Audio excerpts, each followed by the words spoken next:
Почитувани представници на медиумите, почитувани сограѓани. Денес на дневен ред на седницата на Советот е извештај за работата на полицијата во општина Карпош. Согласно овој извештај, Карпош е загрозен и небезбеден, а жителите несигурни бидејќи МВР немаат доволно ресурси и соодветен план за работа. Во секој случај граѓаните го плаќаат цехот. 750 извршени кривични дела, провални кражби, грабежи, разбойништва, а расветлени од непознат сторител – 0. Нашите сограѓани веќе се несигурни и на улица и дома. Тоа се стотици илјади евра материјални штети, но уште пострашни се психичките трауми кои со години ќе ги следат нашите сограѓани. Пред еден месец вооружени насилници влегле во домот на младо момче, го ограбиле, 10 часа го малтретирале и на крајот се обиделе да го заколат. Со обилни крварења е пренесен во Карел. Исходот ист како и сите останати случаеви.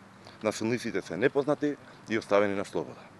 Замислете, 60.000 граѓани, 105 км квадратни, а полицијата во Карпош со само едно функционално возило и недоволна кадровска екипираност во полициската станица.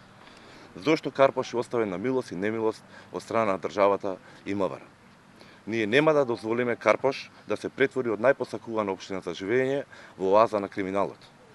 Денес, Советничката група на ВМРО-ДПМН ќе поднесе барање за итна измена и дополнување на дневниот ред со цел временно отстапување на уште едно теренско возило Audi Q7 за потребите на полициската станица и ќе ги поддржиме сите иницијативи што би произлегле од ингеренциите на локалната самоуправа со надеж дека полицијата ќе има барем основни услови за нормално извршување на нивните обврски. Посакувам, се надевам и очекувам дека оваа искрена иницијатива ќе биде поддржана од сите советнички групи, бидејќи безбедноста е подеднакво важна за сите нас. Ви благодариме.